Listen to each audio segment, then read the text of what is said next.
respeito da cerimônia de hoje. A característica hoje desse dia, que contrasta com os dias anteriores do Tríduo Pascal, é justamente a alegria espiritual.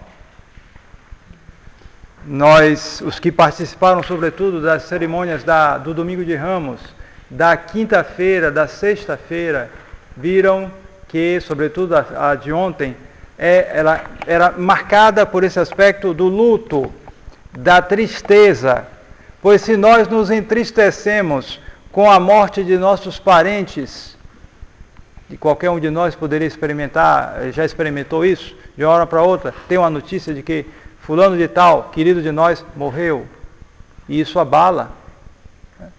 Muito mais a morte do nosso Deus e Salvador, nosso Senhor Jesus Cristo.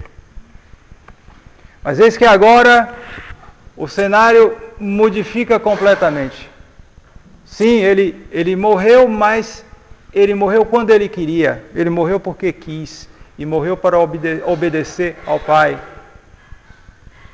Mas ele é o Senhor da vida e o Senhor da morte. E, portanto, ele poderia morrer e ressuscitar, e foi isso que ele fez. Ele foi o único a ressuscitar-se a si mesmo, pelo seu próprio poder.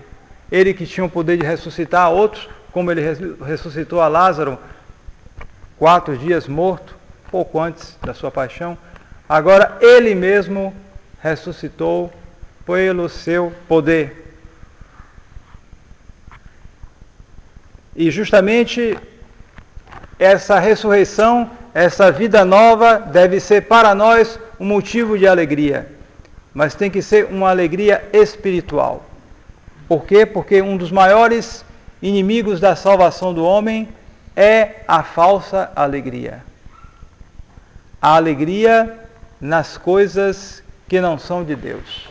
E basta olhar o mundo um pouco para ver que essa é uma característica muito forte do mundo moderno, do mundo perdido.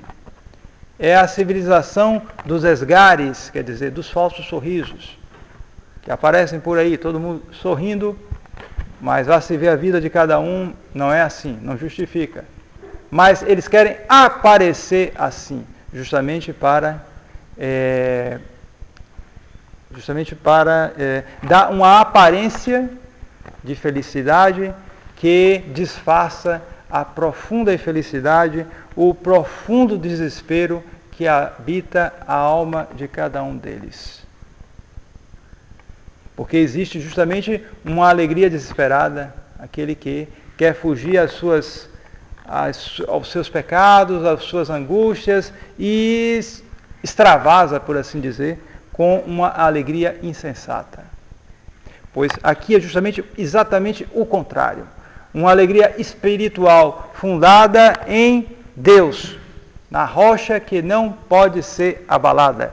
E, portanto, é uma alegria serena, verdadeira. E essa alegria, ela não é fácil de se ter. Ela precisa ter um preparo. É como uma flor muito delicada, um fruto muito delicado, que necessita que o terreno seja preparado com cuidado. E a preparação desse terreno é justamente uma vida de união com o nosso Senhor que exige necessariamente a renúncia. Daí porque a Santa Madre Igreja, na sua sabedoria, prepara essa alegria espiritual com a penitência da Quaresma. Nós passamos justamente esses 40 dias em maior recolhimento, com certa penitência, justamente para que nós possamos agora exercitar de uma maneira a mais pura possível esta alegria espiritual. E por quê? Porque o céu, a Páscoa eterna, porque a bem-aventurança eterna é a Páscoa eterna. Nós fazemos estas Páscoas anuais, ano após ano, justamente para, por assim dizer, nos exercitarmos nesta alegria espiritual, porque justamente é esta alegria que exercitada é que nos fará desejar a Páscoa eterna. Porque sem desejar o céu, ninguém vai para lá. E se sabe, numa dessas revelações particulares das almas do purgatório, o chamado manuscrito do purgatório, fala-se de uma religiosa, de uma pessoa muito santa, de grande virtude, que fazia grandes renúncias, é verdade, mas que demorou um tempo no purgatório porque não desejava suficientemente o céu. Porque justamente nós desejamos o que amamos.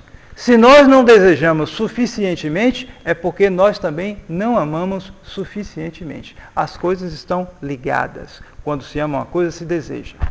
Quando se ama as coisas do mundo, como se desejam as coisas do mundo.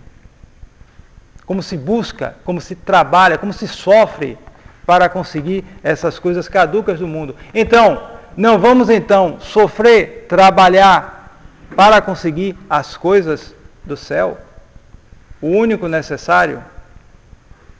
Mas justamente é preciso ter esse desejo, essa vontade de buscar o bem eterno.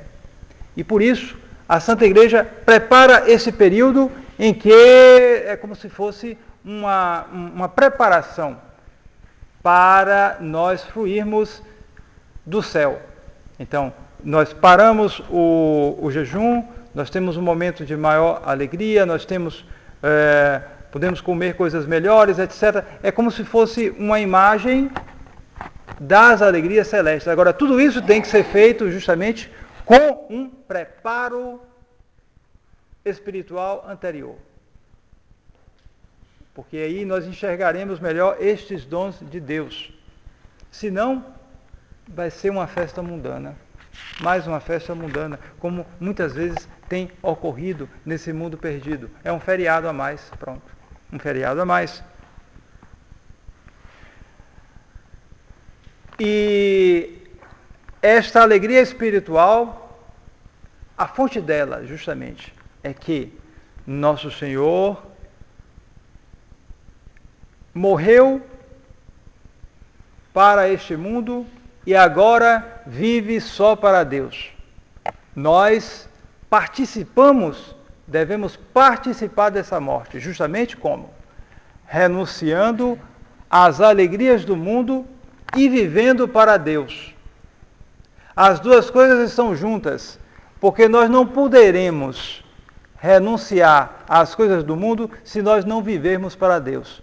Nós não poderemos renunciar aos prazeres do mundo se nós não encontrarmos nossas alegrias nas coisas do céu. As duas coisas se correspondem. E por isso, para se fazer renúncia, é preciso praticar a virtude. Inclusive, é até melhor, é até mais proveitoso que se procure praticar uma virtude do que só as renúncias. É melhor começar pelo aspecto positivo do que pelo aspecto negativo. Assim, por exemplo, é melhor praticar a sobriedade, a medida nos alimentos, na bebida, seja lá o que for, do que só olhar para as renúncias. Não comer muito isso, não beber muito isso, aquilo. Claro que isso faz parte, porém, não é a melhor maneira. A melhor maneira é a pessoa procurar praticar a virtude.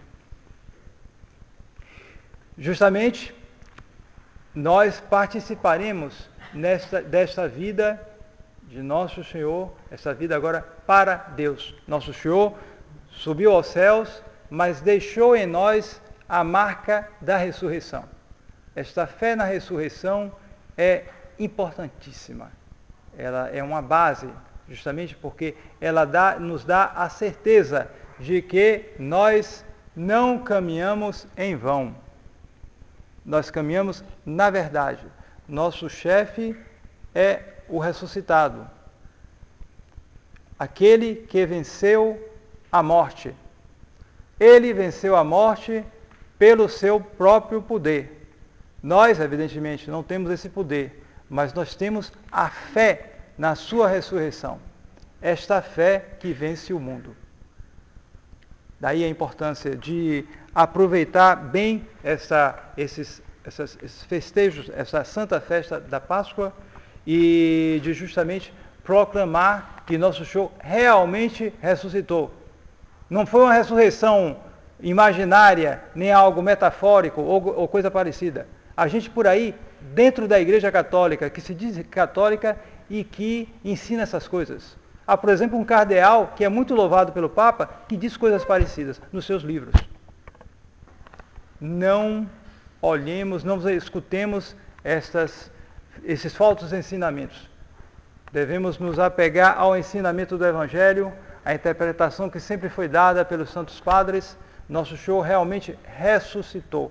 E é na fé, nesta ressurreição, que nós vencemos o mundo, que nós obtemos justamente as graças de renunciar à vida do mundo, de renunciar a Satanás, de renunciar às suas pompas, como nós fizemos agora há pouco, na renovação do batismo, e de vivermos para nosso Senhor. Em nome do Pai, e do Filho, e do Espírito Santo. Amém.